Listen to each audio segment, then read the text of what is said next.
ಶುಕ್ರವಾರದ ಸಂಜೆಗೆ ಸ್ವಾಗತ. ಇಲ್ಲಿ ಬಂದಿರುವಂತಹ ಎಲ್ಲ ಪ್ರವಾಸಿಗಳು ನನಗೆ ತುಂಬಾ ಜನ ಪರಿಚಯ ಇದ್ದಾರೆ. ಈ ಅವಕಾಶ ಮಾಡಿಕೊಂಡಂತಹ ಇಲ್ಲಿ ಸಂದೇಶಾದಂತಹ ಶ್ರೀಯುತ ರಘುನಾಥ್ ಅವರಿಗೆ ಅವರನ್ನ ಮದುವೆಯಿಂದ ನೋಡಿ ಅವರನ್ನ ಇದು ಒಂದೇ ಮನೆ ಮಾಡಿದ್ದೀವಿ ಮಾತಾಡ್ತೀವಿ.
ಹೇಗಾಯಿತು ಕನ್ನಡದ ಕುಮಾರವ್ಯಾಸನ ವಾಣಿಯಲ್ಲಿ ನಾವು ಇವತ್ತು ಕೇಳಬಹುದು.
ದಚ್ಚುವನ್ನು ಕೊಡ್ತಾನೆ ಕುಂತಿಗೋಲು.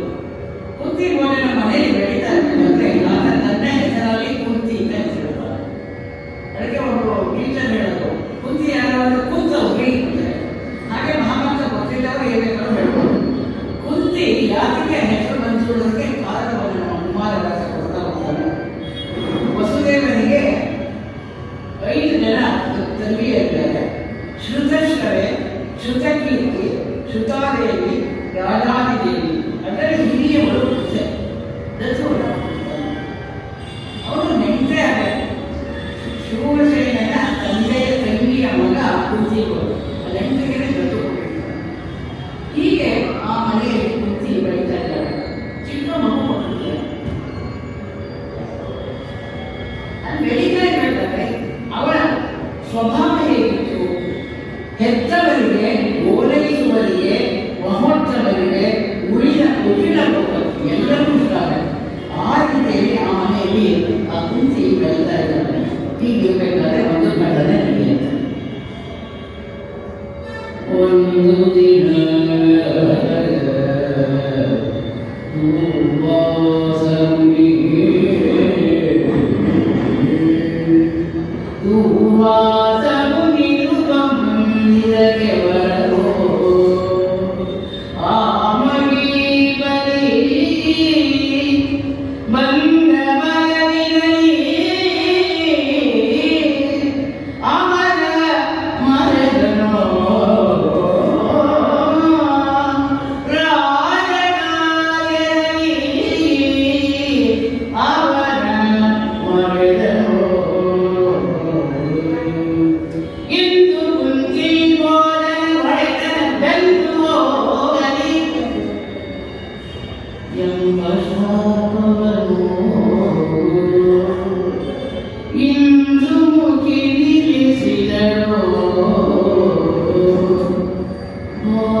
ರಾಜಕಾಲದಲ್ಲಿ ಭೋಗಿಯಾದಂತಹ ಆ ಶೆಟ್ಟನಾದಂತಹ ಕುಂತಿಗೋಲ ಆದಿತ್ಯನ ರಾಜಕಾಲದಲ್ಲಿ ಮರ್ತಿಬಿಟ್ಟಿದ್ದಾರೆ. ಬಂದಂತಹ ಋಷಿಗಳು ಎಂಥವರು? ದೂರ್ವಾಸ ಅಂದ್ರೆ ಕೊಳೆ ಪಂಚೆ ಅದರ ಹಂಗೆ ಕೋಪ ಬಂದ್ರೆ ಹಾಗೆ ಇರ್ತಾರವರು. ಅಸಮಾನವಾದರೆ ವಿಶೇಷವೇನಿಲ್ಲ ಅಂತ ಹೇಳ್ತಾರೆ. ಮಧ್ಯಾಹ್ನವಾದರೆ ಹಿರಿಯರಿಲ್ಲ ಅಂತಾರೆ. ಹಾಗೆ ಅಂತಹ ಶ್ರೇಷ್ಠರಾದಂತಹ ದೂರ್ವಾಸ ಮಹರ್ಷಿಗಳು ಬಂದರೆ ಕುಂತಿಗೋಲ ಇನ್ನೇನು ಬಾಯಿ ಬಂದ್ಬಿಡ್ತಾ ಇತ್ತು. ಇವತ್ತು ಕುಂತಿಗೋಲ ಒಡೆತನ ಹಾರಾಗಿ ಮುಗಿತಾರೆ. ತಕ್ಷಣ ಕಾಲ ಹಿಡಿದಿದ್ದಾರೆ. ಅವಳ ಸ್ವಭಾವವನ್ನು ಮೊದಲೇ ಕವಿ ಹೇಳಿದ. ಅವಳ ಕಾಲಕ್ರಮದಲ್ಲಿ ಹೊರಲಾಡ್ತಾನೆ. ಅದಕ್ಕೆ ದುರ್ವಾಸರಿಗೆ ಮಸಣ ರುದ್ರನ ಮಾನವರ್ಗ ಅಂತ ಪರಮೇಶ್ವರನ ಪ್ರಾಪಂಚಿಕ ಪ್ರತಿಬಿಂಬವಾದಂತಹ ದುರ್ವಾಸ ಮಹರ್ಷಿ. ಅಂತಹ ಶ್ರೇಷ್ಠನಾದಂತಹ ದುರ್ವಾಸ ಮಹರ್ಷಿಯನ್ನು ಯಾವಾಗ ಪಾದದಲ್ಲಿ ಹೊರಳಿ ಕುಂತಿ ಸಮಾಧಾನವನ್ನು ನಡೆಸ್ತಾಗ ದುರ್ವಾಸರ ಕೋಪ ಇಳಿಯುತ್ತೆ.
ಯಾಕೆ ಮಾಡಿದ್ದೀನಿ ಅಲ್ಲೇ ಇದೆ ನೋಡಿ. ವಿವಿಧ ಅನ್ನ ಪಾನ ರಸಾಯನಗಳಲ್ಲಿ ಮುನಿಯನ್ನು ಗೋಚರಿಸಬೇಕು. ಆಹಾರ ಬೇಕಾದಷ್ಟು ಆಹಾರವನ್ನು ಪ್ರೀತಿಯಾದಂಥ ಆಹಾರವನ್ನೆಲ್ಲ ಅವರಿಗೆ ಕೊಟ್ಟು ತನ್ನ ಕನ್ಯಾ ಭವನದಲ್ಲೇ ದೂರ್ವಾಸ ಮಹರ್ಷಿಗಳನ್ನ ಇಟ್ಕೊಳ್ತಾರೆ. ಅವರ ಕಾಲಪೂಜೆ ಇಟ್ಕೊಳ್ಳುವ ಪೂಜಾ ಸಾಮಗ್ರಿಗಳು ಇಟ್ಕೊಳ್ಳೋದು ಎಲ್ಲವನ್ನ ವಿಜಯದಿಂದ ಅವರಿಗೆ ಉಪಚಾರವನ್ನು ಮಾಡ್ತಾ ಇದ್ದಾರೆ. ತಲೆದು ಕೂಗಿದನ್ನು ಗುಣಕ್ಕೆ ಮತ್ಸರವಿಲ್ಲ. ಚಿಕ್ಕ ಹುಡುಗಿ, ಪುಟ್ಟ ಹುಡುಗಿಯವರು ಅವಳು ಮಾಡಿದಂತಹ ಆದಿತ್ಯಕ್ಕೆ ಮೆಚ್ಚು ಬಿಟ್ಟಿದ್ದವು. ನಮ್ಮ ಹೇಳ್ತಾರೆ ಶೀಲಂ ಪರಂ ಭೂಷಣಂ. ನಡತೆಯೇ ನಿಜವಾದ ಆಭರಣ ಮನುಷ್ಯನು. ಕುಂತಿಯ ನಡತೆಯನ್ನು ನೋಡಿ ಅಂತಹ ಕೋಪಿಷ್ಟನಾದಂತಹ ಉಪವಾಸನು ಕೂಡ ಮೆಚ್ಚಿ ಹೋಗಿ ಅವ ಹೇಳ್ತಾನೆ,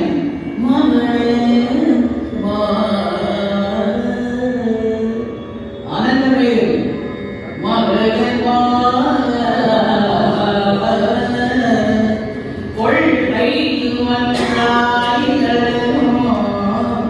ಇವು ಸಿದ್ಧ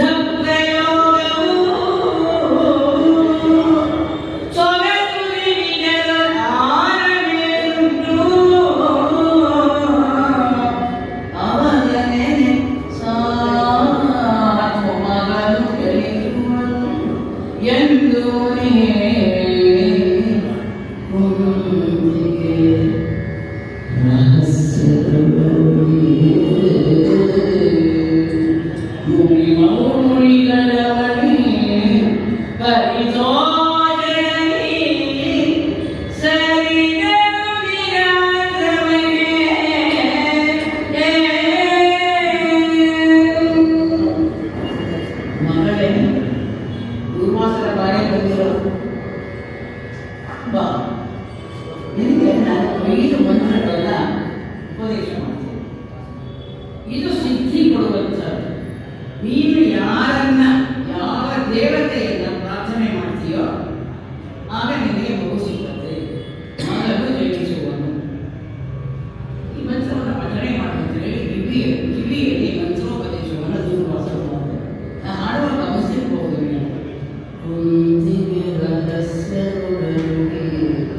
ಗಮನಕ್ಕೆ ವಾಯ್ಸನ್ನು ಹೇಗೆ ಕಲ್ಚರ್ ಮಾಡಬೇಕು ಅಂತ ಹೇಳ್ತಾರೆ. ಸುಮ್ಮನೆ ರಾಗ ಮಾಡಿದ್ರೆ ನಮ್ಗೆ ಆಗಲ್ಲ. ಇದನ್ನ ತುಂಬಾ ಜನಕ್ಕೆ ಹೇಳ್ಕೊಡ್ತಾ ಇದ್ದೀನಿ. ಕಲಿಬೇಕು. ನಮ್ಮ ಗಮನವನ್ನು ಬೆಳೆಸಬೇಕಾಗಿದೆ ಕನ್ನಡಿಗರನ್ನು.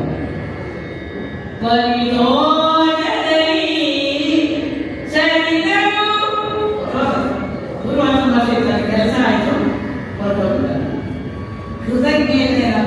ಕೃತಜ್ಞತೆಯನ್ನು ಸಲ್ಲಿಸುವ ರೀತಿ ದುರ್ವಾಸದಿಂದ ನಂಬುವುದು. ಉಪ್ಪುಂಡ ಮನೆಗೆ ಎರಡು ಬಗೆಯೋದು ಋಷಿಗಳ ಕೆಲಸ ಅಲ್ಲ. ಮುಂದೆ ಏನೋ ಆಗಬೇಕಾಗಿದೆ. ಆದ್ದರಿಂದ ಮಂತ್ರೋಪದೇಶ ಮಾಡೋದಕ್ಕೆ ಬಂದಿದ್ರು, ಮಾಡಿದ್ರು.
ರಾಗದಿಂದ ಚಿಂತಿಸಿದರೂ ಉದಯಗಳು ಚಂದಿರ್ತೀರಾಗ. ಇದು ನಾವು ಮೊದಲಲ್ಲಿ ಹೇಳಿದ್ರೆ ಕಲಿತಿರುವಾಗ ಸ್ವಲ್ಪ ಉಪಯೋಗ ಆಗುತ್ತೆ. ಮಗುವ ಚಿಕ್ಕುಗೆ 5 ವರ್ಷ ಇರ್ಬೋದು, ಅದನ್ನ ಏನು ಹೇಳಿ 5 ವರ್ಷ ಅಂತ ಚಿಕ್ಕುಗೆ ಒಟ್ಟಾರೆ ನನ್ನ ಜೊತೆಗೆ ಒಳ್ಳೆ ಸಿಕ್ಕತ್ತೆ ಆಟ ಆಡಕ್ಕೆ. ನಾನೇನೋ ಮಗು ಸಿಕ್ಕತ್ತೆ ಅಂತ ಅದನ್ನು ಹೇಳೋಗಿದ್ದಾರಲ್ಲ, ಮಗು ತಗೊಂಡು ಬಂದ್ಬಿಡೋಣ ಅಂತ ಆಲೋಚನೆ ಗಗನ ನದಿಯಲ್ಲಿ ತ್ರಿಲೋಕಗಳಲ್ಲಿ ಹರಿಯುವಂತಹ ಗಂಗಾ ನದಿಯಲ್ಲಿ ಸ್ನಾನವನ್ನು ಮಾಡ್ತಾರೆ. ಹುಟ್ಟಲು ಗೀತಾಂಬರವನ್ನು ವಿಶ್ವಕಾಗುತ್ತೆ.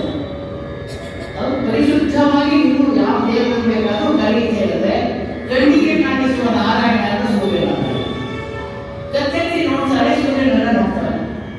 ರಾಗ ರಸದಲ್ಲಿ ಪ್ರೀತಿಯಿಂದ ರಾಗನೂ ಆಗುತ್ತೆ ಸಂಗೀತದಲ್ಲಿ. ರಾಗದ ಪ್ರೀತಿ ಅಂತನೋ ಪ್ರೀತಿಯಿಂದ ಆ ಮಂತ್ರೋಪದೇಶವನ್ನು ಮಾಡಿದಂತಹ ಮಂತ್ರವನ್ನ ಪಠಣ ಮಾಡ್ತಾರೆ. ಕಣ್ಣು ಮುಚ್ಚಿದವರು ಯೋಗಾಭ್ಯಾಸವನ್ನು ಮಾಡಿ ಕಣ್ಣನ್ನು ಮುಚ್ಚಿ ಆ ಮಂತ್ರವನ್ನ ಪಠಣ ಮಾಡ್ತಾ ಇದ್ದಾರೆ. ಕಣ್ಣೇ ಮುಚ್ಚಿಲ್ಲ, ಕಣ್ಣೇ ಬಿಡದ ಮತ್ತೇನಾಯ್ತು?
ಸೂರ್ಯೋದಯಕ್ಕೆ ನಾವು ಉದಯ ರವಿಚಂದ್ರಕ್ಕೆ ಮಲೆಯ ಮಾಡುತ್ತಾ ಬಿಡಹಲ್ಲಿ ರಗ ಭೂಭಾಗ.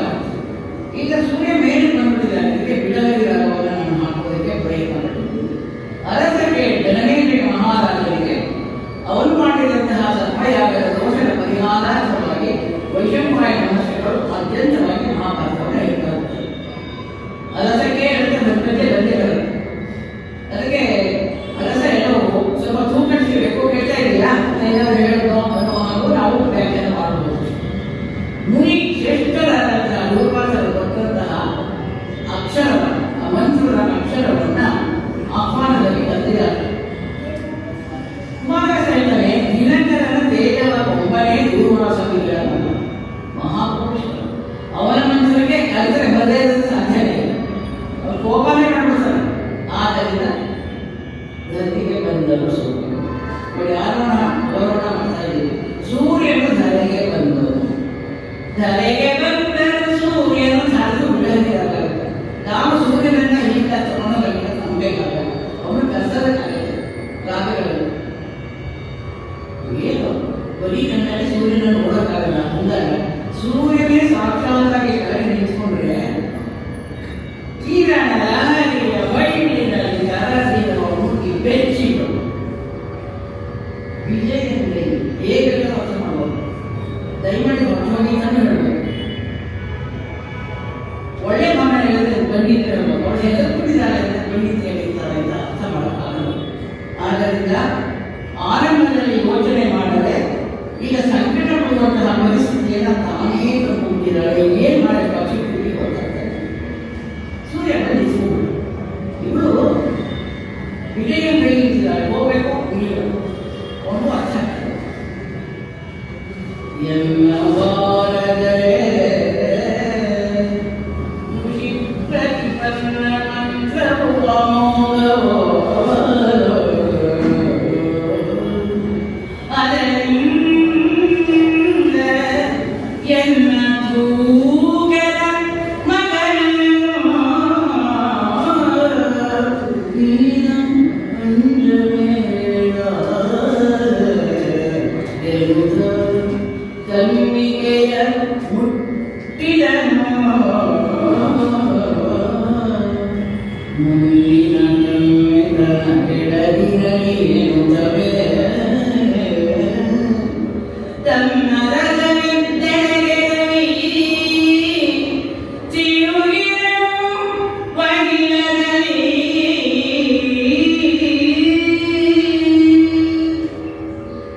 ಆಕಾಶವೇ ತಲೆಯ ಮೇಲೆ ಕಳಚಿ ಬಿದ್ದಷ್ಟು ಆಘಾತ ಆಗಿದೆ ಆ ಹುಡುಗಿಗೆ.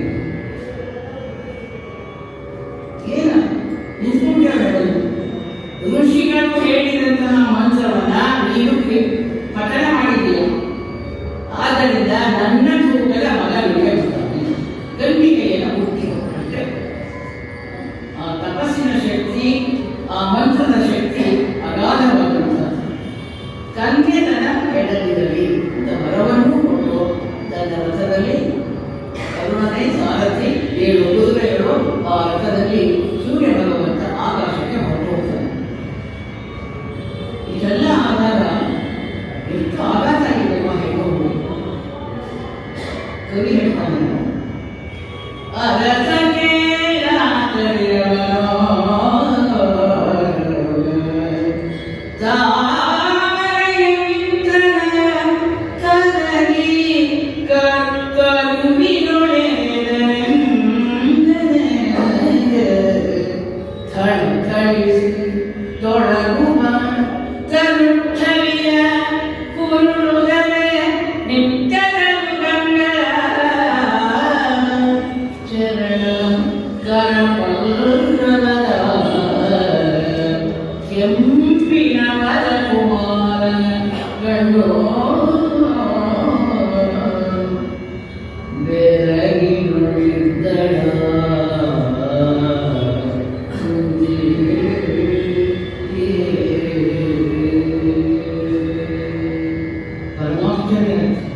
ಸೂರ್ಯ ಬಂದಾಗ ಗಾಬರಿ ಆಗುತ್ತೆ.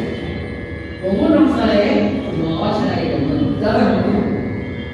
ಸೂರ್ಯನನ್ನೇ ಕಲಗಿಸಿ ಅಚ್ಚುವಿನಾಗಿದ್ದಾನೆ. ತಾವರೆಯ ಮಿತ್ರನ ಕಲಗಿ ಕರುಳಿನಳು, ಅಂದರೆ ಅಚ್ಚಿನಲ್ಲಿ ಬೀಳುತ್ತೆ ಹೇಗಿರುತ್ತೋ ಹಾಗೆ ಝಳಝಳನೇ ಬಳಿತಾ ಇರುವಂತಹ ಗುಂಗುರು ಗುಂಗುರಾದಂತಹ ಕೂದಲಿರುವಂತಹ ಬಟ್ಟೆಗಳನ್ನು ಕಣ್ಣು ಕೀಟಗಳ ಕಣ್ಣಿನಿಂತೆ ಕೈ ಕಾಲು ಎಲ್ಲ ಕೆಂಪಗಿದೆಯಂತೆ ಬೆಕ್ಕಸದೆರಗಾಗಿ ನೋಡ್ತಾರೆ. ಈಗ ಇದ್ದಂತಹ ಗಾಬರಿ ಇಲ್ಲ, ಮಗುವನ್ನು ನೋಡ್ತಾಳೆ. ಆ ಮಗು ವೈನೇ ಬರೋಷ್ಟು ನೋಡ್ತು. ಶಿಶುವನ್ನು ತೆಗೆದು ತೆಕ್ಕೆಯ ಕುಳಗದರಲ್ಲಿ ಹರುಷದ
ಸರಿ ಅಲ್ಲ ಅಂತ ಅನ್ನಿಸ್ತಾ ಇತ್ತು.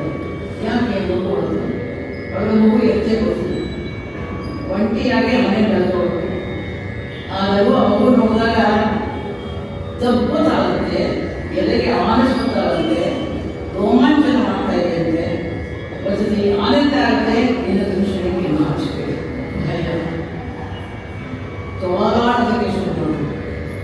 ತಕ್ಷಣ ನೆನಪಾಯ್ತಂತೆ, ನನ್ನ ತಂದೆ ಕುಲದ ಹೆಸರೇ ಒಂದು ಮಸಿ ಕೊಡುವಂತಹ ಕೆಲಸ ಆಗುತ್ತಲ್ಲ, ಹುಡುಗಿಗೆ ಮಗು ಚಿಕ್ಕ ಹುಡುಗಿ ಸಾಕು ನೋಡಾಯ್ತು ಮಗಳು. ಆ ಮಂತ್ರದಿಂದ ಎಲ್ಲ ಸೊಗಸಾದ ಮಗು ಬಂದು ಸಮಾಜದಲ್ಲಿ ಕೆಲಸ ತರಬಾರದು ಅಂತ ಆಲೋಚನೆ ಮಾಡಿ ಜನರ ಅಪಕಾರ ಭೀತಿಯಲ್ಲಿ ಗಂಗಾ ನದಿಗೆ ಹಾಕಬೇಕಾದ್ರೆ ಪ್ರಾರ್ಥನೆ ಮಾಡ್ತಾರೆ ಗಂಗಾ ದೇವಿಯರು.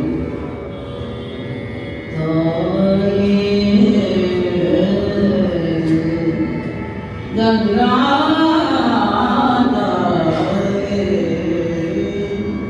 ಮಲ್ಲಂಗದಲ್ಲಿ ಕಂದನ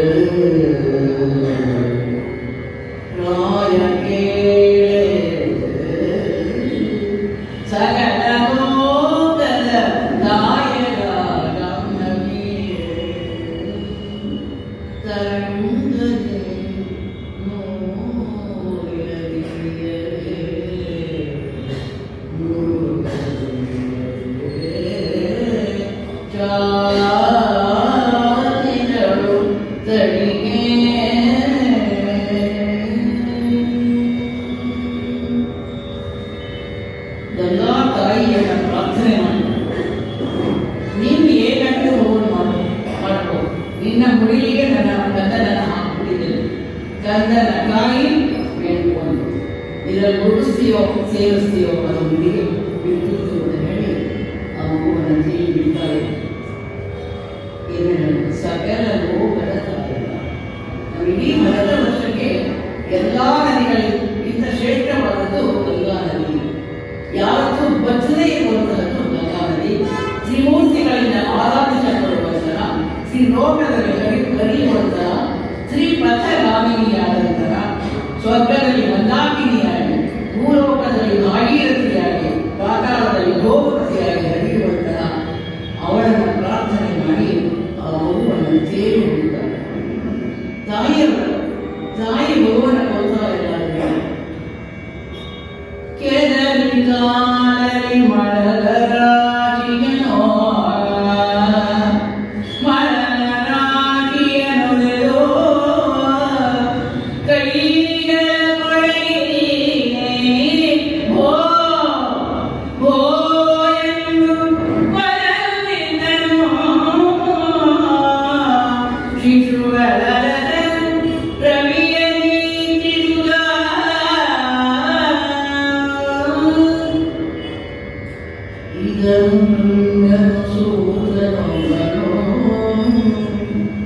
ಮೂದದ ಮನದಲ್ಲಿ ತನ್ನ ಮರೆ ಹುಟ್ಟಿದನು ಇದೆತ್ತನದಿಯೋ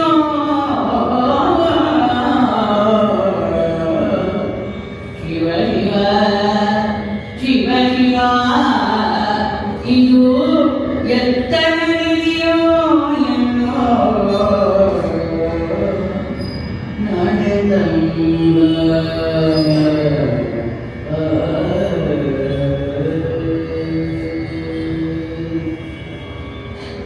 ತಾಯಿ ತನ್ನ ಅಲೆಯಲ್ಲಿ ತಳ್ಳಿ ತಳ್ಳಿ ತಳ್ಳಿ ಮರಳು ಮೈಗೆ ಹಾಕಿದಳು.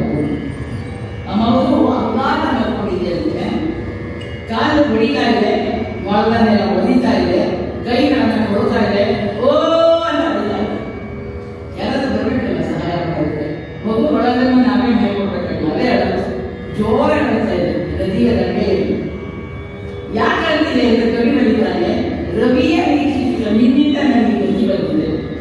ಏನಾದರೂ ಮಗುನ ಸಾಕಾಣಿಕೆ ಏನಾದರೂ ಯೋಜನೆ ಮಾಡಬೇಕಲ್ವ?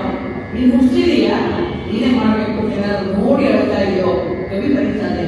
ಆ ಮಗು ಅಳ್ತಾ ಇದೆಯೋ.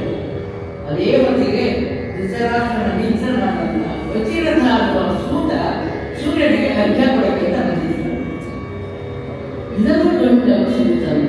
ನೋಡ್ತಾನೆ, ನಮ್ಮಪ್ಪ ಏನ್ ಚೆನ್ನಾಗಿದೆ, ಮಗು ಎಷ್ಟು ಮುದ್ದಾಗಿದೆ, ಎತ್ತರ ನಿಧಿ ನನ್ನ ಜೀವನದಲ್ಲಿ ಸಿಕ್ತು, ಶಿವ ಶಿವ ಅಂತ ಹೇಳಿ ಭಗವಂತನ ಪ್ರಾರ್ಥನೆಯನ್ನು ಮಾಡ್ತಾ ಆ ಮಗುವಿನ ಬಳಿಗೆ ಆ ಸೂರ್ಯ ಅರ್ಘ್ಯವನ್ನು ಕೊಡ್ತಾ ಇರೋ ಕೆಲಸ ಬಿಟ್ಟು ಹೋಗುವಂತ ಸರಡಿರಿಂಬಲ ಬಳಿಯೋ ಕೌಸ್ತುಭ ವರಮಣಿಯ ಅಯ್ಯೋ ಮತ್ಸರಿಗೆ ಮಗನಿವನಲ್ಲ ಮಾಯಾ ಬಾಲಕನೋ ಮೇ ಇರಿಸಿ ಹೋದವಳೋ ಅವಳೋ ಶಿಶುವರನ ತಾಯಿ ಮೋರೆ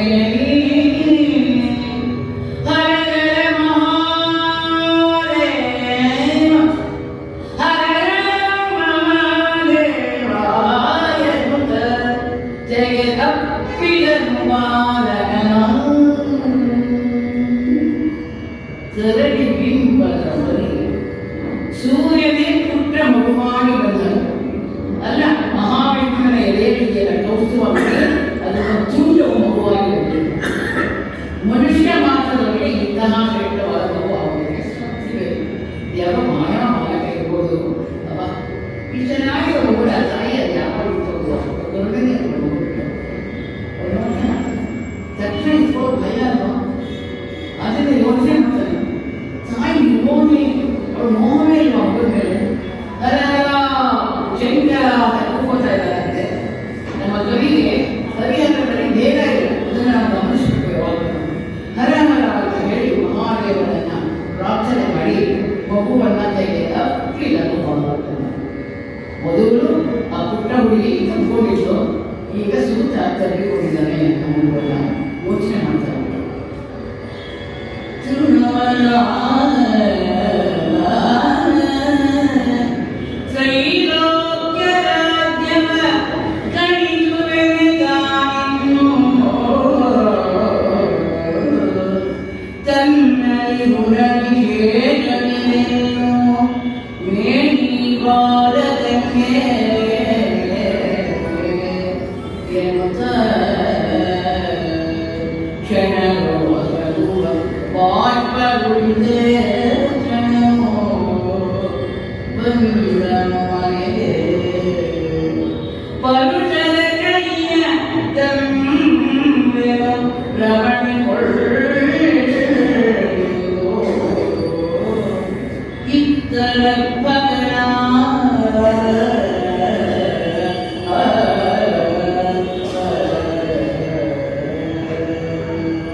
ಎಷ್ಟಾನಂದ ಆಗ್ಬಿಟ್ಟಿದೆ ಅಂದರೆ 3 ರಾಜ್ಯವನ್ನೇ ಗೆದ್ದಷ್ಟು ಆನಂದ ಆಗ್ತದೆ.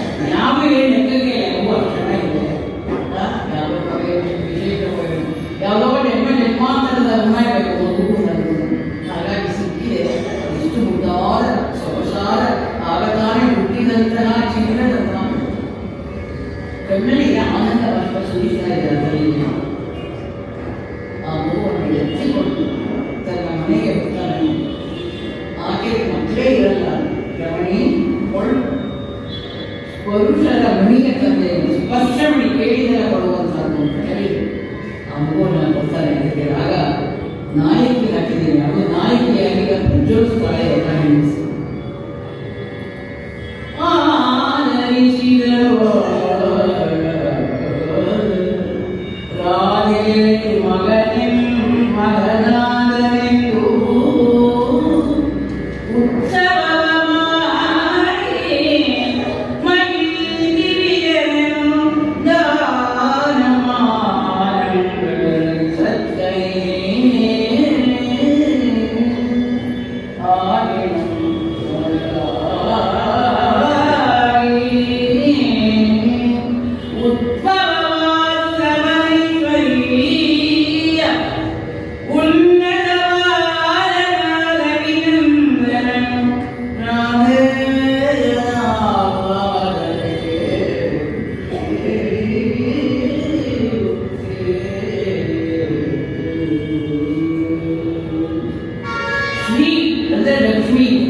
ಉತ್ಸವವನ್ನು ಮಾಡಿ ಮಗು ಸಿಕ್ಕಿದೆ ಅಂತ ಹೇಳಿ ಅದಕ್ಕೆ ನಾಮಕರಣವನ್ನು ಮಾಡ್ತಾರೆ. ಮುಂದೆ ಅನೇಕ ಬ್ರಾಹ್ಮಣರನ್ನು ಕರೆಸಿ ಬೇಕಾದಷ್ಟು ದಾನ ಮಾಡ್ತಾರೆ.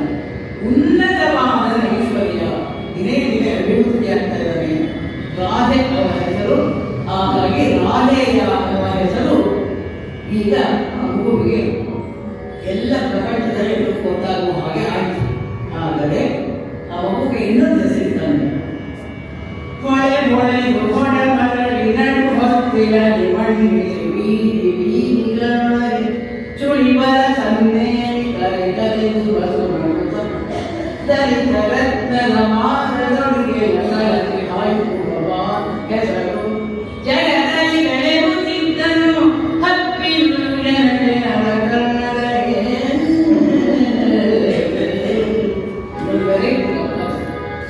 ಐದೇ ಮತ್ತೆ ಹೊಳೆ ಹೊಳೆ ಹೊಡ ಮರಳಿ ನಡು ಹತ್ತಿರಲಿ ಮಂಡಿಸಿ ದಾಗಿ ಹಾಡಬಾರದು ಹೊಳೆ ಹೊಳೆದು ಹೊಡ ಮರಳಿ ನಡು ಹೊತ್ತಿರಲಿ ಮಂಡಿಸಿ ಬೀದಿ ಬೀದಿಗಳೊಳಗೆ ಸುಳಿವರ ಸಮ್ಮೆಯಲ್ಲಿ ಕರೆ ಕರೆ ದಲಿತ ರತ್ನರ ಮಾಲೊಳಗೆಯ ಗಾಳಿ ಕಾಯ್ಕುವ ಹೆಸರು ಜಗದಲ್ಲಿ ಬೆಳೆಯುತ್ತಿದ್ದುದು ಹಪ್ಪಿರುವುದು ಜನ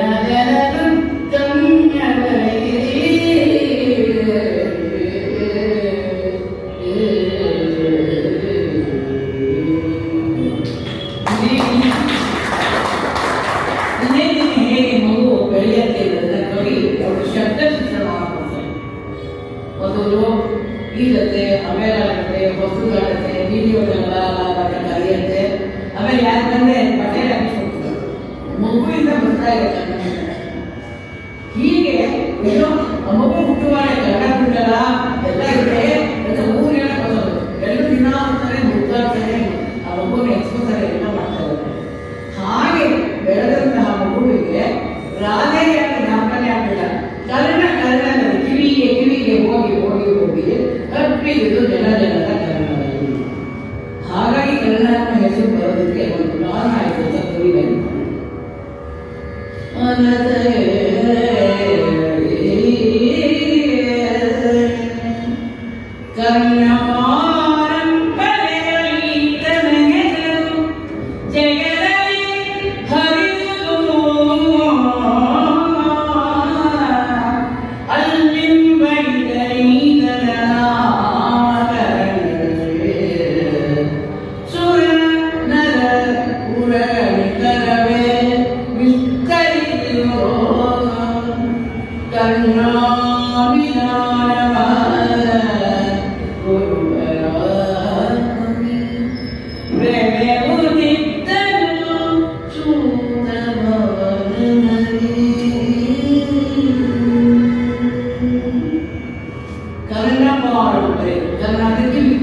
ಕಿವಿಗೆ ಆ ಮಗುವಿನ ಹೆಸರು ಎಲ್ಲಕ್ಕೂ ಹೋಗಿ ಹೋಗಿ ಹೋಗಿ ಅವರ ನಾಮಕರಣದಲ್ಲಿ ಸುರ ನರ ಹುರಗಳು ಕವಿ ಬರೀತಾನೆ.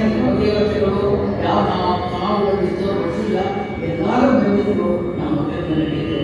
ಕರ್ಣ ಅಭಿರಾಮ ಮಗುವಿಗೆ ಕರ್ಣ ಅನ್ನುವಂತಹ ಹೆಸರನ್ನು ಇಟ್ಟು ಪರಾಕ್ರಮಿಯಾದಂತಹ ಅವನು ಆ ಸೂತನ ಕಲೆಯಲ್ಲಿ ಬೆಳೀತಾ ಇದ್ದಾನೆ, ದೊಡ್ಡವನಾಗ್ತಾ ಇದ್ದಾನೆ. ಆ ಸೂತನ ಹೆಸರು ರಥೀರಥ, ರಥ ಓಡಿಸುವವನು ಧೃತರಾಷ್ಟ್ರ.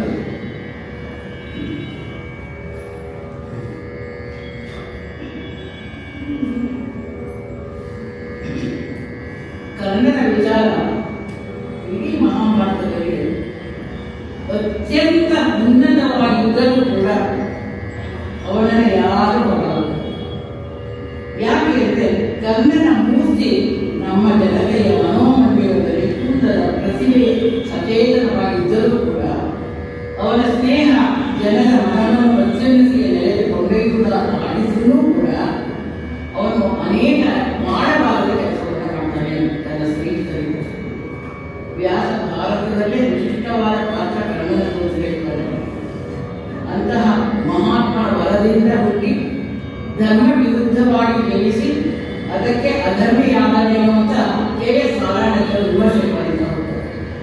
ನಿತ್ಯ ಮಧ್ಯಾಹ್ನದ ವೇಳೆ ಬೀರುವವರೆಗೆ ಸೂರ್ಯನನ್ನು ಉಪಾಸನೆ ಮಾಡಿ ತೇಜೋವಂತನಾಗಿದ್ದಾನೆ. ಯಾರು ಏನು ಕೇಳಿದ್ರು ಅದನ್ನು ಕೊಡ್ತಾ ಇದ್ದಾನೆ. ಅಂತಹ ಶ್ರೇಷ್ಠನಾದಂತಹ ಕರ್ಣ ಕುಂತಿಯಿಂದ ಜನಿಸಿದರೂ ಕೂಡ ಕುಂತಿಗೆ ತನ್ನ ಮಗ ಅನ್ನುವಂತಹ ಜ್ಞಾಪಕವೇ ಇಲ್ಲದ ಮಾಡುವುದು ಕೃಷ್ಣ ಪರಮಾತ್ಮ.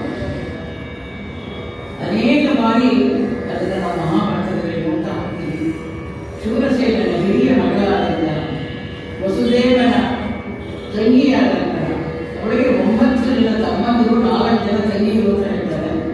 ಹುಟ್ಟಾನೆ ಹೆಣ್ಣುಮಕ್ಕಳು ಹೆಂಡತಿ ಮಕ್ಕಳು ಸಂಸಾರ ಅಂತ ಆಡೋದನ್ನು ನೋಡ್ತೀವಲ್ಲ, ಹಾಗೆ ಆಡುವ ಸಹಜವಾದಂತಹ ಸ್ವಭಾವದಲ್ಲಿ ಸೂರ್ಯನನ್ನು ಕಳೆದು ಮದುವೆಯಾಗುವ ಮೊದಲೇ ಕರ್ಣನನ್ನು ಹಳೆದು ಮಗುವನ್ನು ಬಿಟ್ಟು ಬಸವಳಿದಂತಹ ಆಕೆ ಏಸುಲಪಟ್ಟು ಈ ಮಹಾಭಾರತ ಹಡೆದಂತಹ ತಂದೆ ತಾಯಿ ಎಲ್ಲ ಇದ್ದಾರೆ, ಇಲ್ಲಿಗೂ ಬೆಳೀತಾ ಇದ್ದಾರೆ ಕೃಷಿ ಬೋಧೆ ಮನೆಯಲ್ಲಿ.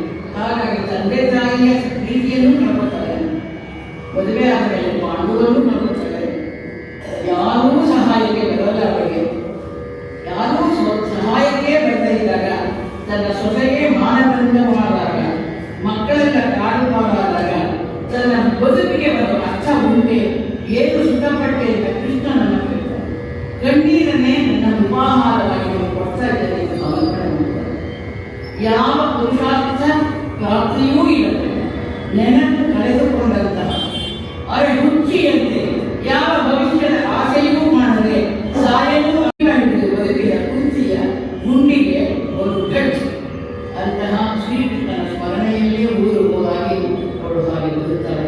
ಅಂತಹ ಕುಂತಿಯನ್ನ ಕರ್ಣನನ್ನ ನಿಮಗೆ ಪರಿಚಯ ಮಾಡಿಸಿಕೊಳ್ಳುವಂತಹ ಒಂದು ಸದವಕಾಶ ನನಗೆ ಸಿಕ್ತು. ಅವರಿಗೆ ಮುಖಾಂತರ ಕೊಟ್ಟಿದ್ದಾರೆ, ಅದಕ್ಕಿಂತ ಜಾಸ್ತಿ ಮಾಡಿಲ್ಲ ಅಂತ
ಅವರು ಏನು ಪಾಠ ಮಾಡಿದ್ರು ಅದನ್ನು ಅಕ್ಷರಶಃ ನಾನು ಅನುಸರಿಸ್ತೇನೆ. ಎಲ್ಲರೂ ಇದೇ ಪಾಠ ಹೇಳ್ಕೊಡು. ಒಬ್ಬರಿಗಿಂತ ಅವರು ಚಿಕ್ಕವರು ನಾರಾಯಣ ಕೇಳಿದ, ಒಬ್ಬರಿಗಿಂತ ಅವರು ದೊಡ್ಡವರು ನೀವು ಧರ್ಮರಾಜ ಕೂತಿದೆ. ಹಾಗೆ ಆರೋಹಣ ಅವಮಾನಗಳಲ್ಲಿ ಹಾಡಬೇಕು ಅಂತ ಹೇಳ್ಕೊಟ್ಟಿದ್ದಾರೆ. ನನ್ನ ಸ್ಟೂಡೆಂಟ್ಸ್ಗೆಲ್ಲ ಹೀಗೆ ಹೇಳ್ಕೊಡ್ತಾ ಇರೋದು. ದಯಮಾಡಿ ನೀವು ಇದನ್ನ ಹಾಡೋದು ಅಭ್ಯಾಸ ಮಾಡ್ಕೊಳ್ಳಿ ಅಂತ ಹೇಳಿ ಮತ್ತೊಮ್ಮೆ ಧನ್ಯವಾದಗಳು. ನಾನು ಗಮಕವಾಚನ ಕೇಳಿದ್ದೆ ಮೊದಲನೇ ಬಾರಿ. ಅದು EKBMS ಅಲ್ಲಿ ನಮ್ಮ ಅಧ್ಯಕ್ಷರ ಒಂದು ನೇತೃತ್ವದಲ್ಲಿ ಗಮಕವಾಚನ ಕೇಳಿದ್ದೀನಿ. ಅಂದ್ರೆ ವಿಚಾರ ಗೊತ್ತಿದೆ, ಇಷ್ಟೊತ್ತು ಕೂತ್ಕೊಂಡು ನೋಡಿದ್ದೆ ಪ್ರಥಮ ಬಾರಿಗೆ ನನ್ನ ಲೈಫ್. ಒಂದು ಸುಂದರವಾದ ಕಾರ್ಯಕ್ರಮ ಹಾಗೂ ಸುಂದರ ಕಥಾವಸ್ತು. ಕನ್ನಡದ ಜನನ ತುಂಬ ಚೆನ್ನಾಗಿತ್ತು. ಅದಕ್ಕೆ ನಮ್ಮ ಗಂಗಮ್ಮ ಕೇಶವಮೂರ್ತಿ ಅವರಿಗೆ ನನ್ನ ಅನಂತಾನಂದ ವಂದನೆಗಳು ಹಾಗೂ ನಮಸ್ಕಾರ.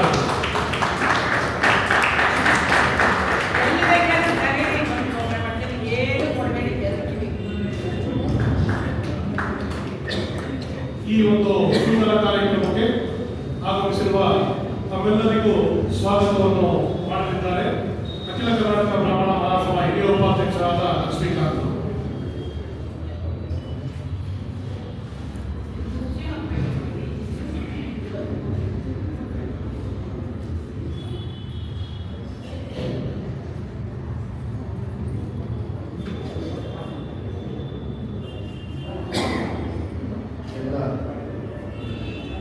ಶ್ರೀ ಗುರುದೇವರ ಎಲ್ಲ ಆಸಕ್ತರಿಗೆ ಹಾಗೂ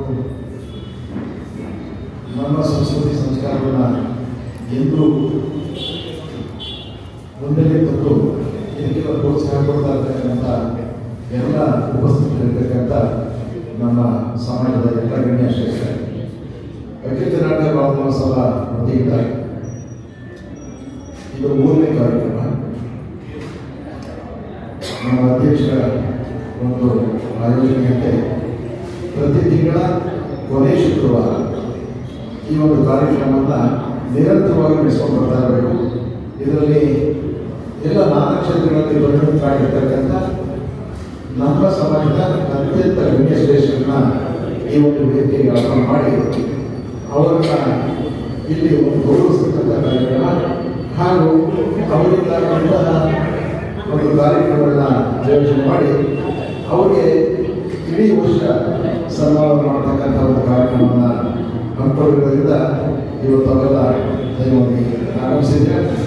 ಅದೇ ರೀತಿ ಈಗಾಗಲೇ ನಮ್ಮೆಲ್ಲರೂ ಯಾವುದೋ ಒಂದು ಲೋಕ ಕರ್ತವ್ಯಗಳು ಗಮಕ ಕಲೆ ಇಷ್ಟೊಂದಿಗೆ ಇವತ್ತು ರಾಜ್ಯ ರಾಷ್ಟ್ರ ಮತ್ತು ಅಂತಾರಾಷ್ಟ್ರ ಮಟ್ಟದಲ್ಲಿ ಖ್ಯಾತಿಯಾಗಿರತಕ್ಕಂಥದ್ದು ಶ್ರೀಮತಿ ಗಂಗಮ್ಮ ಕೇಶವಮೂರ್ತಿ ಅವರು.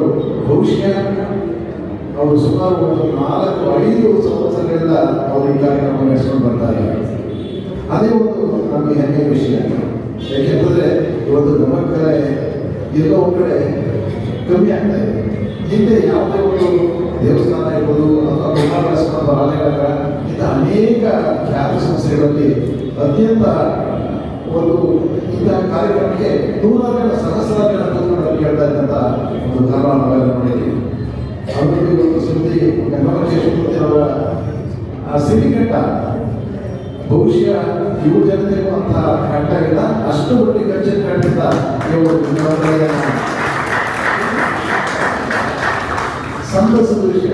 ಯಾಕೆಂದ್ರೆ ಇವಾಗ ಯಾರು ದೊಡ್ಡ ದೊಡ್ಡ ಕಲಾಭಿಮಾನಿಗಳು, ಅತ್ಯಂತ ಮೇರು ಕಲಾಕೃತಿಗಳು ಇಂಥ ಕಾರ್ಯಕ್ರಮಕ್ಕೆ ಒಂದು ತಮ್ಮ ಸೇವೆಯನ್ನ ಆದರೆ ಬೇರೆ ಕಡೆ ಸಂಭಾವನೆ ತೋರಲೇಬೇಕಾಗ್ತದೆ. ಅವರು ಬರೀ ಈ ಕಾರ್ಯಕ್ರಮದಲ್ಲ, ಇವಾಗ ಅವರು ಹೇಳಿದಾಗೆ ಯಾವುದೇ ಕಾರ್ಯಕ್ರಮ ಆಗ್ಬೋದು, ಯಾವುದೇ ಸಭೆಗಳಾಗ್ಬೋದು, ಯಾವುದೇ ಧಾರ್ಮಿಕ ಸಂಸ್ಥೆಗಳಿರ್ಬೋದು, ಅಲ್ಲಿ ನಡ್ಬೋದು ನಾನು ಈ ಒಂದು ಕಲಾ ಸೇವೆ ಮಾಡ್ತೀನಿ ಅಂತಕ್ಕಂಥ ಅವರ ಹೃದಯ ವೈಶಾಲ್ಯತೆ ಇದೆಯಲ್ಲ, ಅವರಿಗೆ ನಮಸ್ಕಾರ. ಬರೀ ಅಷ್ಟೇ ಅಲ್ಲ, ನಮಗೂ ಗೊತ್ತಿರೋದ 10 ಸಹಸ್ರ ವಿದ್ಯಾರ್ಥಿಗಳಿಗೆ ಈ ಒಂದು ಕಲೆಯನ್ನು ಹೇಳ್ಕೊಡ್ತಾ ಪಾಠ ಪ್ರವಚನ ಮಾಡ್ತಾ ಇದ್ದಾರೆ. ಅದೇನೋ ಇವತ್ತಿನ ಸಂಸ್ಥೆ ಉಳಿತಂದ್ರೆ ಇಂಥವರಿಗೆ ಅದಕ್ಕೋಸ್ಕರ ಈ ಒಂದು ನಮ್ಮ ಅಧ್ಯಕ್ಷರಿಗೆ ಒಂದು ಅಖಿಲ ಕರ್ನಾಟಕ ಬ್ರಾಹ್ಮಣ ಮಹಾಸಭಾ ಈ ಕಾರ್ಯಕ್ರಮದಲ್ಲಿ ನಾವು ಈ ಕಾರ್ಯಕ್ರಮ ನಡೆಸಿಕೊಂಡು ನಮ್ಮ ಪ್ರೀತಿ ವಿಶ್ವಾಸ ಗೌರವ ಪಾತ್ರ ಆಗೋದಕ್ಕೆ ಮತ್ತೊಮ್ಮೆ ಸಭೆ ಬರೋದು ನಮಗೆ ಪೂರ್ವವಾದಂಥ ಹಾಗೆಯೇ ಇವತ್ತಿನ ದಿವಸ ಈ ಒಂದು ನಿರಂತರ ಕಾರ್ಯಕ್ರಮದ ಅಂಗವಾಗಿ ವೈದ್ಯ ವಿದುಷ ಶ್ರೀಮತಿ ನಳಿನ್ ಮೋಹನ್ ಅವರು ಸಹ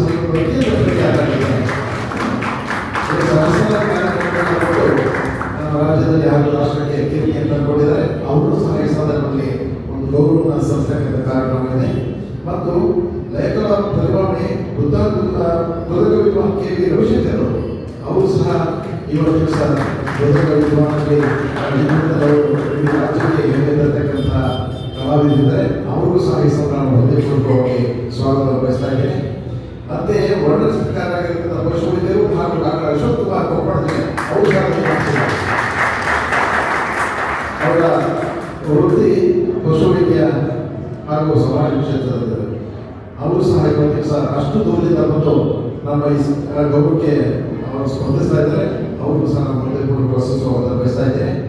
ಹಾಗೆಯೇ ಇಡೀ ರಾಜ್ಯ ರಾಷ್ಟ್ರ ಮತ್ತು ಅಂತಾರಾಷ್ಟ್ರ ಮಟ್ಟದಲ್ಲಿ ಕ್ರಿಕೆಟ್ ಆಟ ಇವತ್ತು ದಿವಸ ಯಾರು ಗೊತ್ತಿಲ್ಲ ಅಂದರೆ ಅವರು ಬಹುಶಃ ಆಶ್ಚರ್ಯ ಪಡಬೇಕು ಅಂತ ಮಾಜಿ ಟೆಸ್ಟ್ ಕ್ರಿಕೆಟ್ ಆಟಗಾರರು ಹಾಗೂ ಪ್ರಸ್ತುತ ಮೊನ್ನೆ ನಡೆದ KSI ಒಂದು ಚುನಾವಣೆಯಲ್ಲಿ ಖಜಾಂಚಿಗಳಾಗಿ ಭಾರತ ಕ್ರಿಕೆಟ್ ಆಟಗಾರರಲ್ಲಿ ಮುಂಬೈ ಇದರ ಒಂದು ನೇತೃತ್ವವನ್ನು ವಹಿಸಿಕೊಂಡು ಅತ್ಯಂತ ಖ್ಯಾತರಾಗಿರ್ತಕ್ಕಂಥ ನಮ್ಮವರಾದ ಶ್ರೀ ರುದ್ರಂ ಭಟ್ ಅವರು ಸಹ ಇವತ್ತು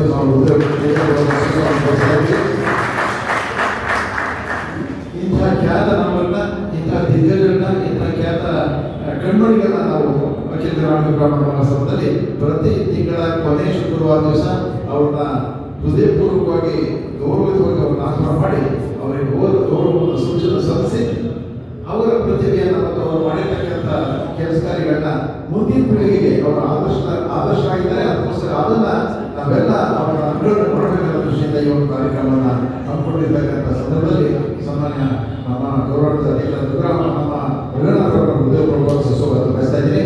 ಹಾಗೆಯೇ ಇವತ್ತು ಬಂದಿರ್ತಕ್ಕಂಥ ಎಲ್ಲ ಗೌರವಾನ್ವಿತ ಸಂಬಂಧಿಕರು ಮತ್ತು ಈ ಒಂದು ಕಾರ್ಯಕ್ರಮಕ್ಕೆ ಎಂದೆಂದೂ ನಮ್ಮ ಜೊತೆ ಇದ್ದು ಇದಕ್ಕೆ ಪ್ರೋತ್ಸಾಹ ಕೊಟ್ಟು ಬಂದು ನಮ್ಮ ಅಖಿಲ ಕರ್ನಾಟಕ ಬ್ರಾಹ್ಮಣ ಸಮಾಜ ನಿರಂತರವಾಗಿ ತಮ್ಮ ಎಲ್ಲ ರೀತಿಯ ಸಹಕಾರವನ್ನು ನೀಡಲಿಕ್ಕೆ ಬಂದಿರತಕ್ಕಂಥ ನಮ್ಮ ಸಭಾಂಗಣದಲ್ಲಿ ಆಸಕ್ತರಾಗಿರ್ತಕ್ಕಂಥ ಪ್ರತಿಯೊಬ್ಬರಿಗೂ ನಾನು ನಮ್ಮ ಅಖಿಲ ಕರ್ನಾಟಕ ಬ್ರಾಹ್ಮಣ ಮಹಾಸಭಾ ಪರವಾಗಿ ಹೃತ್ಪೂರ್ವಕವಾದ ಸುಸ್ವಾಗತ ಬಯಸ್ತಾ ಇದ್ದೀನಿ. ನಮಸ್ಕಾರ.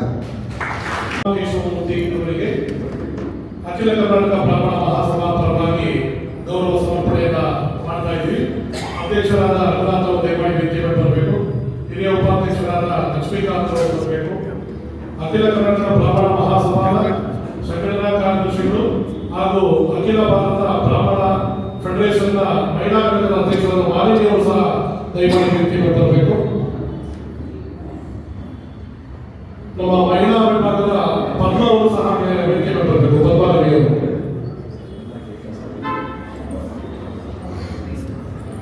ದಯಮಾಡಿ ಈ ಒಂದು ಕಾರ್ಯಕ್ರಮ ನಡೆಸಿಕೊಡ್ಬೇಕಂತ ಕೇಳ್ಕೊಡ್ತೀನಿ.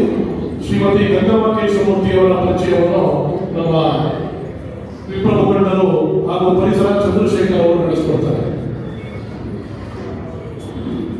ನಮಸ್ಕಾರ. ಇವತ್ತು ಗಂಧರ್ವರ ಸಭೆಯಲ್ಲಿ ನಾವು ಸೇರಿದ್ದೇವೆ ಅಂತ ಅನಿಸುತ್ತೆ. ಗಮಕದ ಗಾಯನ ಸುಧೆಯನ್ನು ನಮಗೆ ಇವತ್ತು ಹಂಚಿದ್ದಾರೆ ಗಂಗಮ್ಮ ಕೇಶವಮೂರ್ತಿ ಅವರು. ಈ ಗಮಕ ಅಂತಕ್ಕಂಥದ್ದು ಇವತ್ತಿನ ಕಾಲದಲ್ಲ, ವಾಲ್ಮೀಕಿ ರಾಮಾಯಣ ಹಿಂದಿರತಕ್ಕಂಥದ್ದು. ಗಮಕದ ಉಗಮ ಮೊದಲನೇದಾಗಿ ಲವಾಕುಶ ಮಾಡಿಕೊಳ್ಳತಕ್ಕಂಥದ್ದು ಒಂದು ಇದಿದೆ, ಉದಯಕ ಇದೆ. ಲವಾಕುಶ ಮಾಡಿ ಸ್ಟಾರ್ಟ್ ಮಾಡಿರುವಂಥದ್ದು. ನಂತರ ಈ ಪರಂಪರೆ ನಾರದರ ಒಂದು ಗ್ರಂಥ ಇದೆ, ಸಂಗೀತ ಮಕರಂದ ಅಂತ. ಆ ಪುಸ್ತಕದಲ್ಲಿ ಗಮಕದ ಉಲ್ಲೇಖವನ್ನು ಗಮನಿಸಬೇಕಾಗಿರ್ತಕ್ಕಂಥ. ಹೀಗೆ ಗಮಕ ಹಲವಾರು ಶತಮಾನಗಳಿಂದ ನಮ್ಮಲ್ಲಿ ಇರತಕ್ಕಂಥದ್ದು. ಗಮಕ ಅಂತಂದ್ರೆ ಕಾವ್ಯವನ್ನು ರಾಗಬದ್ಧವಾಗಿ, ಭಾವಯುಕ್ತವಾಗಿ ಮತ್ತು ಛಂದಸ್ಸಿಗೆ ಅನುಗುಣವಾಗಿ ಹಾಡಿ ಹೇಳುವುದೇ ಗಮಕ ಅಂತಕ್ಕಂಥದ್ದು. ಇವತ್ತು ಜನಸಾಮಾನ್ಯರ ಮನಸ್ಸಿಗೆ ಯಾವುದೇ ಒಂದು ಕುಮಾರವ್ಯಾಸ ಇರ್ಬೋದು, ಈ ಒಂದು ಸಮಾಜಕ್ಕೆ ತಿಳಿಸ್ತಕ್ಕಂಥ ಒಂದು ಗಮಕ ಜನಸಾಮಾನ್ಯರಿಗೆ ನಾವು ಎಲ್ಲ ಕಡೆ ಕಾಣಿಸ್ತಾ ಇದ್ದೀವಿ. ಇದು ಹೆಚ್ಚಿಗೆ ಆಗಬೇಕು ಅಂತಕ್ಕಂಥ ಗಂಗಮ್ಮನವರ ಒಂದು ಅಭಿಲಾಷೆ. ಕೇವಲ 85 ವರ್ಷದ ತರುಣಿ ನಮ್ಮ ಮುಂದೆ ಕೂತಿದ್ದಾರೆ. 1940 ಏಪ್ರಿಲ್ 12ನೇ ತಾರೀಕು ಹುಟ್ಟಿದರೆ ಹಾಸನ ಜಿಲ್ಲೆಯಲ್ಲಿ. ತಂದೆ ವೆಂಕಟರಾಮಯ್ಯ ಅವರಿಂದ ಸಂಗೀತ ಸೀನಿಯರ್ ಗ್ರೇಡ್ ಮುಗಿಸ್ತಾರೆ. ತಾಯಿಯಿಂದ ಈ ಒಂದು ಜಾನಪದ ಶೋಭಾನೆ ಆ ರೀತಿಯ ಒಂದು ಪದಗಳನ್ನು ಕಲಿತಾರೆ. ಆ ಚಿಕ್ಕ ವಯಸ್ಸಲ್ಲಿ 2000 ಹಾಡುಗಳ ಜ್ಞಾಪಕ ಇಟ್ಕೊಳ್ಳುವಂತ ಒಂದು ಶಕ್ತಿ ಅವರ ಮೆದುಳಲ್ಲಿ. 2000 ಹಾಡು ಜೋರ ಚಿಕ್ಕ ವಯಸ್ಸಲ್ಲಿ. 10ನೇ ವಯಸ್ಸಿಗೆ ಅದೇ ಕಾರ್ಯಕ್ರಮಗಳನ್ನ ಕೊಡಕ್ಕೆ ಶುರು ಮಾಡ್ತಾರೆ. ಹಾಗೆ ಬರ್ತಾ ಬರ್ತಾ ಅವರು 20ನೇ ವಯಸ್ಸಿಗೆ ಆಕಾಶವಾಣಿಯ ಕಲಾವಿದರಾಗ್ತಾರೆ. ಅಲ್ಲಿ ಗಮಕ ಕಾವ್ಯ ವಾಚನಗಳನ್ನು ಮಾಡ್ತಾ ಇರ್ತಾರೆ. ಹರಿಹರದಲ್ಲಿ ಅವರಿಗೆ ವಿವಾಹ ಆಗುತ್ತೆ. ಅಲ್ಲಿ ತಮ್ಮ ಶಿಷ್ಯ ಪಡೆಯನ್ನ ಶುರು ಮಾಡ್ತಾರೆ. ಆ ಚಿಕ್ಕ ವಯಸ್ಸಿನಲ್ಲಿ ಶುರು ಮಾಡ್ತಾರೆ. ನಂತರ ಬೆಂಗಳೂರಿಗೆ ಬಂದಾಗ ಲಕ್ಷ್ಮೀಶ ಗಮಕ ಪಾಠಶಾಲೆಯನ್ನ ಶುರು ಮಾಡ್ತಾರೆ. ಇವರಿಗೆ ಹಲವಾರು ಗುರುಗಳಿದ್ದಾರೆ. ಅದರಲ್ಲಿ ಗಮಕಿ ರಾಘವೇಂದ್ರ ರಾವ್ ಅವರು, ಅಶ್ವಥ್ ನಾರಾಯಣ ಅವರು, ಕೌಶಿಕ ಹತ್ತು ಹಲವಾರು ಗುರುಗಳ ಪರಂಪರೆಯಿಂದ ನಡೆಕೊಂಡು ಬರ್ತಾ ಇರ್ತಕ್ಕಂಥ ಗಾನಗಳನ್ನೇ ಗಂಗಮ್ಮ ಶಿವಮೂರ್ತಿ ನಡೆಸ್ಕೊಂಡು ಬರ್ತಾ ಇದ್ದಾರೆ. ಹೀಗೆ ಅವರು ಮಾಡ್ತಾ ಇರ್ತಕ್ಕಂಥ ಹಲವಾರು ಕೆಲಸಗಳನ್ನು ನಾವು ಗಮನಿಸಿದ್ವಿ. ಇವರ ಪ್ರಮುಖವಾದಂತಹ ಸಾಧನೆ ಎಂದರೆ ಕರ್ನಾಟಕ ಸಂಗೀತ ಅಕಾಡೆಮಿ 1997-98ರಲ್ಲಿ ಕರ್ನಾಟಕ ಕಲಾಶ್ರೀ ಪ್ರಶಸ್ತಿ ಅವರ ಜೊತೆಗೆ ಹಾಗೆ 2013ರಲ್ಲಿ ಗಮಕ ಕಲಾ ಸಮ್ಮೇಳನದ ಅಧ್ಯಕ್ಷರಾಗ್ತಾರೆ. ಅವರಿಗೆ ಗಮಕ ಕಲಾ ರತ್ನ ಅಂತಕ್ಕಂಥ ಪ್ರಶಸ್ತಿಯನ್ನ ಸಿಗುತ್ತೆ. ಹಾಗೆ ಸರ್ಕಾರದ ಕರ್ನಾಟಕ ಸಂಗೀತ ಮತ್ತು ನೃತ್ಯ ಅಕಾಡೆಮಿಯ ಅಧ್ಯಕ್ಷರಾಗ್ತಾರೆ.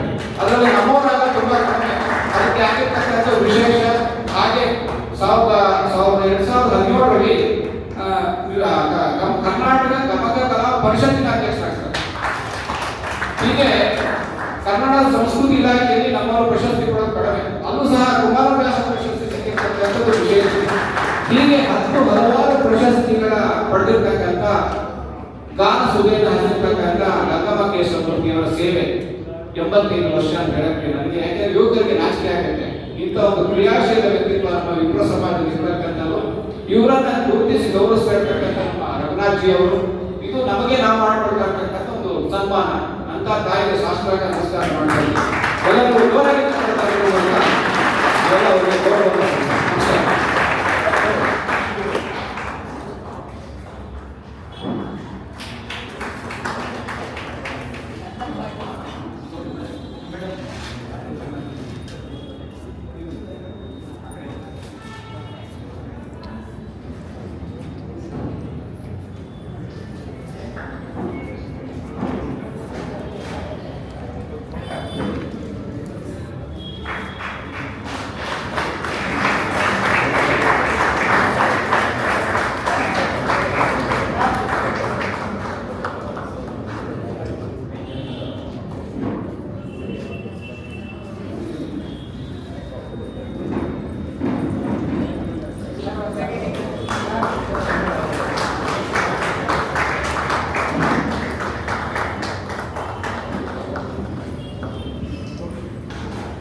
ಗಮಕ ಕಲಾರತ್ನ ಶ್ರೀಮತಿ ಗಂಗಮ್ಮ ಶಿವಮೂರ್ತಿ ಅವರಿಗೆ ನಮ್ಮೆಲ್ಲರ ನಮನಗಳು. ಮುಂದಿನ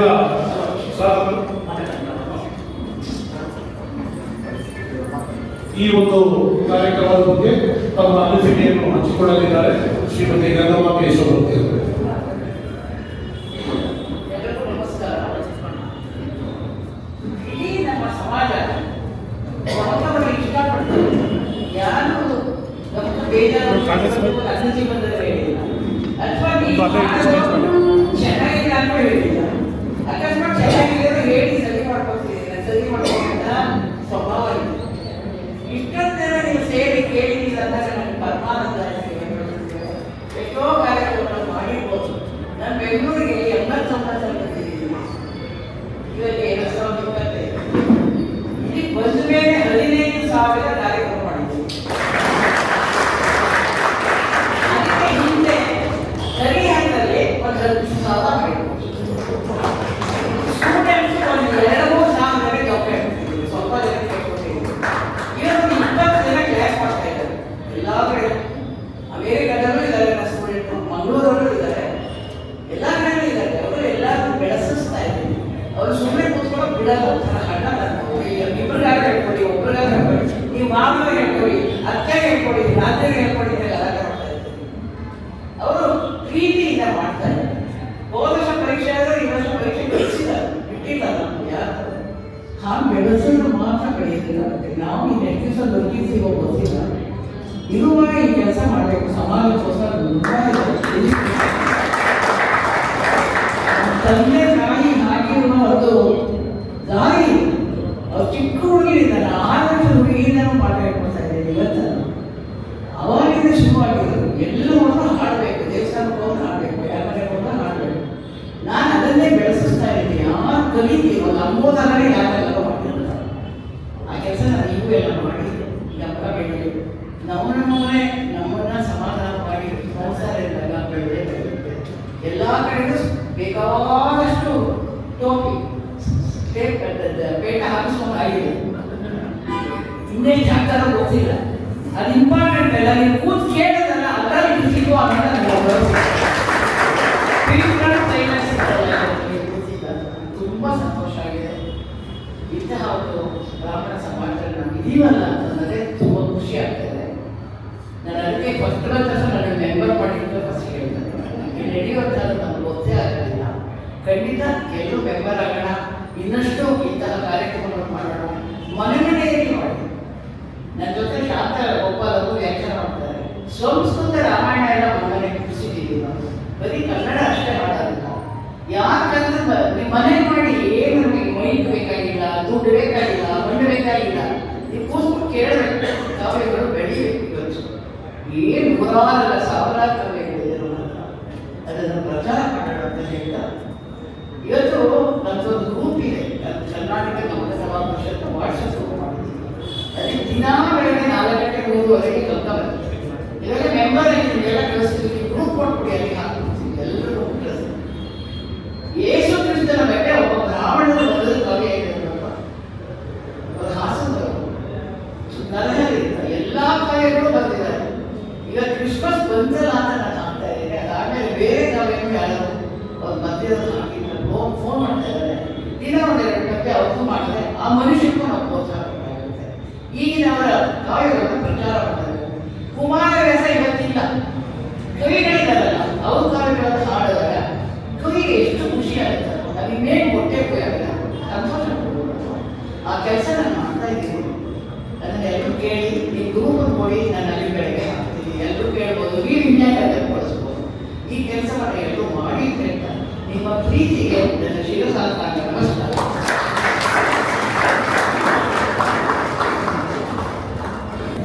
ಇವರ ಬಗ್ಗೆ ಪರಿಚಯವನ್ನು ಅಖಿಲ ಕರ್ನಾಟಕ ಬ್ರಾಹ್ಮಣ ಮಹಾಸಭಾದ ಮಾಜಿ ಉಪಾಧ್ಯಕ್ಷರಾದ ಶ್ರೀ ಶಿವಶಂಕರ್ ಅವರು ನಡೆಸಿಕೊಂಡಿದ್ದಾರೆ.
ಮಹಾಸಭಾದ ಮಾಜಿ ಜಂಟಿ ಕಾರ್ಯದರ್ಶಿಗಳು ಕಾಶಿ ವಿಶ್ವನಾಥ್ ದಯಮಾಡಿ ವೇದಿಕೆಗೆ ಬಂದು ಈ ಗೌರವ ಸಮರ್ಪಣೆಯಲ್ಲಿ ಭಾಗಿಯಾಗಬೇಕು. ಹಾಗೂ ಸತೀಶ್ ಮತ್ತೆ ಅವರು ಊಟ ಮಹಾಜಗತ್ತು ಕೇಂದ್ರ ಸಂಸ್ಥೆಯ ಅಧ್ಯಕ್ಷರು ಸಾಲಿಗ್ರಾಮದಿಂದ ಬಂದಿದ್ದಾರೆ. ಬಹುದೂರದಿಂದ ಬಂದಿದ್ದಾರೆ. ಈ ಕಾರ್ಯಕ್ರಮದಲ್ಲಿ ದಯಮಾಡಿ ಬಂದು ಭಾಗವಹಿಸಬೇಕಂತ ಕೇಳ್ಕೊಳ್ತೀನಿ. ದಯಮಾಡಿ ಬನ್ನಿ ಸರ್. ಕನ್ನಡ ಬ್ರಾಹ್ಮಣ ಸಭಾದ ರಾಮಚಂದ್ರ ಅವರು ದಯಮಾಡಿ ಬಂದು ಈ ಒಂದು ಸ್ವಾಗತ ಕಾರ್ಯಕ್ರಮದಲ್ಲಿ ಸಭಾ ಕಾರ್ಯಕ್ರಮದಲ್ಲಿ ಭಾಗಿಯಾಗಬೇಕಂತ ಹೇಳ್ಕೊಳ್ತೀನಿ. ಆಮೇಲೆ BSN ರವಿ ಅವರು ದಯಮಾಡಿ ಬಂದು ಈ ಕಾರ್ಯಕ್ರಮದಲ್ಲಿ ಭಾಗಿಯಾಗಬೇಕು. ಜನಪದದ ಗಿರೀಶ್ ಅವರು, ಜನಪದ ವಾಹಿನಿಯ ಗಿರೀಶ್ ಅವರು ದಯಮಾಡಿ ಬರಬೇಕು. ಶ್ರೀಮತಿ ಶೀಲಾ ಅಂತೂರು ಅವರು ದಯಮಾಡಿ ಬಂದು ಈ ಒಂದು ಸನ್ಮಾನ ಕಾರ್ಯಕ್ರಮದಲ್ಲಿ ಭಾಗಿಯಾಗಬೇಕಂತ ಕೇಳ್ಕೊಳ್ತೀನಿ. ಇಲ್ಲಿ ರಘುನಾಥ್ ಅವರಿಗೆ AKPMSಗೆ ನಾನು ಋಣಿಯಾಗಿರ್ತೀನಿ. ನಮಸ್ಕಾರ.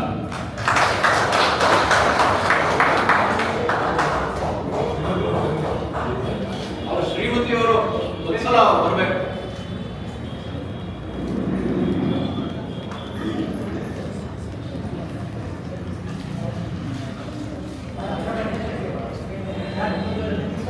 ನೋಡಿ ಸರ್,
ಅವರು ಕೂಡ ಜುಡಿಷಿಯಲ್ ಆಫೀಸರ್ ಆಗಿದ್ದರೂ ಕೂಡ ಸಾಹಿತ್ಯ ಪ್ರಪಂಚದಲ್ಲಿ ಅನೇಕ ಸಾಧನೆಗಳು ಮಾಡಿದ್ದಾರೆ. ಎಲೆಮರೆಕಾಯಿಯಾಗಿ ಅವರು ಕೆಲಸ ಮಾಡ್ತಾ ಇರುವಂಥದ್ದನ್ನು ಗುರುತಿಸಿ ನಾವು ಇಲ್ಲಿ ಅವರಿಗೆ ಸನ್ಮಾನ ಮಾಡುವಂಥದ್ದಾಗಿತ್ತು. ಅದೇ ರೀತಿಯಾಗಿ ಈ ಬಾರಿ ಮಹಿಳಾ ಕೊಪ್ಪಳ ಜಿಲ್ಲೆಯಿಂದ ಡಾಕ್ಟರ್ ಅಶ್ವಥ್ ಕುಮಾರ್ ಅವರು ಬಂದಿದ್ದಾರೆ. ಮಿಕ್ಕಂತೆ ಎಲ್ಲರೂ ಕೂಡ ಬೆಂಗಳೂರಿನವರೇ ಆಗಿದ್ದಾರೆ. ಈಗಾಗಲೇ ಬೇರೆ ಬೇರೆ ಜಿಲ್ಲೆಗಳಿಂದ ನಮಗೆ ದೂರವಾಣಿ ಕರೆಗಳು ಬರ್ತಾ ಇದೆ. ನಮ್ಮ ಜಿಲ್ಲೆಯವರನ್ನು ಪರಿಗಣಿಸಿ, ನಮ್ಮ ಜಿಲ್ಲೆಯಲ್ಲೂ ಅನೇಕರು ಸಾಧಕರಿದ್ದಾರೆ, ದಯವಿಟ್ಟು ಅವರು ಕೂಡ ಒಂದು ಗುರುತಿಸಿ ಗೌರವಿಸಿ ಸನ್ಮಾನಿಸಿ ಅಂತ ಹೇಳಿ ನಮಗೆ ಸಂದೇಶಗಳನ್ನು ಕೊಡ್ತಾ ಇದ್ದಾರೆ. ಅದಕ್ಕೆ ಆದ ಒಂದು ಕಮಿಟಿನ ರಚನೆ ಮಾಡ್ತೀವಿ. ಆ ಕಮಿಟಿಯವರು ಮುಂದಿನ ದಿನಗಳಲ್ಲಿ ಆ ಒಂದು ಇದನ್ನು ಮುಂದಕ್ಕೆ ತಗೊಂಡು ಹೋಗ್ತಾರೆ ಅಂತ ನಮಗೆ ವಿಶ್ವಾಸದಲ್ಲಿ ತಿಳಿಸ್ತಾ, ನಮ್ಮ ಈ ಒಂದು ಕಾರ್ಯಕ್ರಮ ಏನು ನಾವು ಹಾಕೊಂಡಿದ್ದೀವಿ ಅದಕ್ಕೆ ನಮ್ಮೆಲ್ಲರ ಪ್ರೋತ್ಸಾಹ ಹಾಗೆ ಚೆನ್ನಾಗಿ ಬರ್ತಾ ಇದೆ. ಈ ಕಾರ್ಯಕ್ರಮನ ಯಶಸ್ವಿ ಮಾಡಲಿಕ್ಕೋಸ್ಕರ ಇವತ್ತು ನಾವು 5 ನಮ್ಮ ಸಾಧಕರನ್ನ ಗುರುತಿಸಿದ್ವಿ. ಮೊದಲನೇದಾಗಿ ನಮ್ಮ ಕೇಶವಮೂರ್ತಿ ಅವರು ನನಗೆ ಹಾಸನದಲ್ಲಿ ಅವ್ರನ್ನ ಭೇಟಿ ಮಾಡಿದ್ರು. ನಾನು ಹಾಸನದಲ್ಲಿ ಜಿಲ್ಲಾ ಬ್ರಾಹ್ಮಣ ಸಂಘದವರು ನಾನು ಆಯ್ಕೆ ಆಗಿ ಬಂದಂಥ ಸಂದರ್ಭದಲ್ಲಿ ಒಂದು ಸನ್ಮಾನ ಕಾರ್ಯಕ್ರಮ ಇಟ್ಕೊಂಡಿದ್ರು. ಅಲ್ಲಿ ಗಂಗಮ್ಮ ಕೇಶವಮೂರ್ತಿ ಅವರು ನಾನು ಕೂಡ ಇಲ್ಲೆಲ್ಲೋ ಒಂದು ಕಾರ್ಯಕ್ರಮಕ್ಕೆ ಬಂದಿದ್ದೆ, ಅಧ್ಯಕ್ಷರು ಬಂದಿದ್ದಾರೆ ಅಂತ ಹೇಳಿ ಹಾರ ಹಾಕಬೇಕು ಅಂತ ಹೇಳಿ ಬಂದಿದ್ದೀನಿ ಅಂತ ಹೇಳಿ ಅವರೇ ವೇದಿಕೆಗೆ ಬಂದು ಹಾರ ಹಾಕಿದರು. ಅವಾಗ ನಾನು ಕೇಳಿದೆ, ನನ್ನ ಪರಿಚಯ ಇದೆಯಾ ನಿಮಗೆ ಅಂತ. ಅವ್ರು ಇಲ್ಲಪ್ಪ, ನೀವು ಯಾರು ಅಂತ ಗೊತ್ತಿಲ್ಲ ಅಂತಂದರು.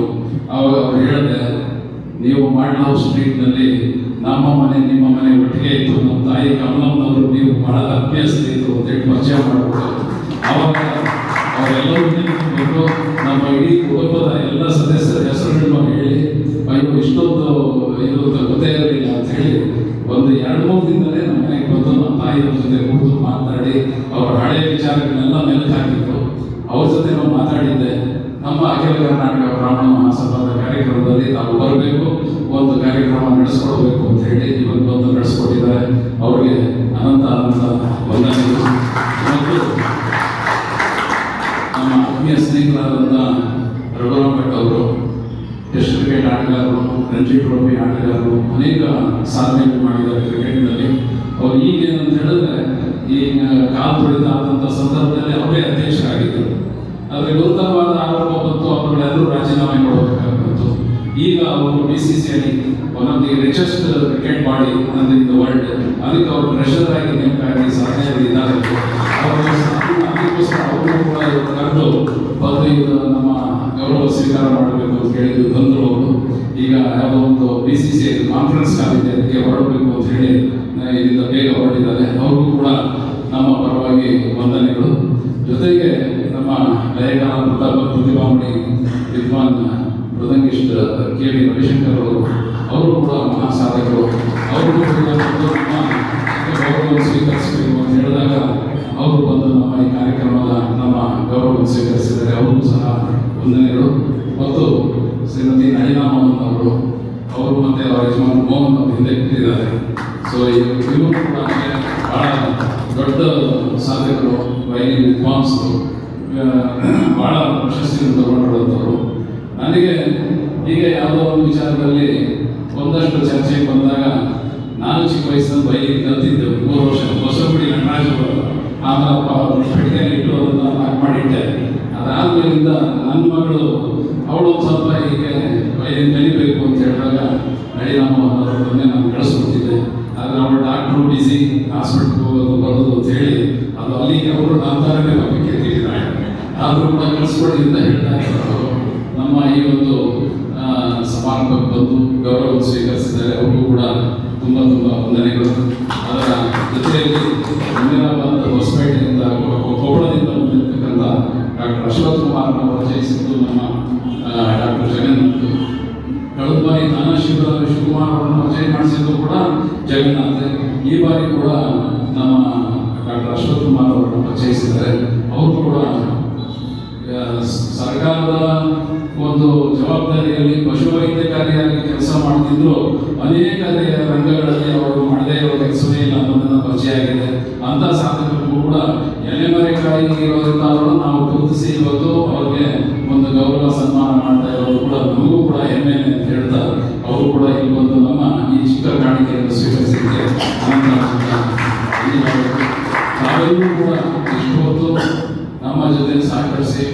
ಸುಂದರವಾದ ಒಂದು ವಾತಾವರಣವನ್ನು ನೀವೇ ನಿರ್ಮಿಸಿ ಈ ಕಾರ್ಯಕ್ರಮದಲ್ಲಿ ಭಾಗವಹಿಸಿದ್ದೀರಾ. ನಿಮ್ಮೆಲ್ಲರಿಗೂ ಕೂಡ ಅನಂತ ಧನ್ಯವಾದಗಳು. ಈ ಕಾರ್ಯಕ್ರಮನ ಮುಗಿಸ್ತಾ ಇದ್ದೀವಿ. ವಂದನೆಗಳು. ಎಲ್ಲರಿಗೂ ಲಘು ಆಹಾರದ ಕಾರ್ಯಕ್ರಮ ಇದೆ, ದಯವಿಟ್ಟು ಸ್ವೀಕರಿಸಿ ಆಮೇಲೆ ನಂತರ ಮನೆಗೆ ತರಬೇಕು. ಮುಂದಿನ ತಿಂಗಳಿನ ಕಾರ್ಯಕ್ರಮವನ್ನು ನಿಮಗೆ ವಾಟ್ಸಪ್ ಮುಖಾಂತರವಾಗಿ ತಿಳಿಸಲಾಗುತ್ತೆ. ಎಲ್ಲರಿಗೂ ಧನ್ಯವಾದ. ನಮಸ್ಕಾರ.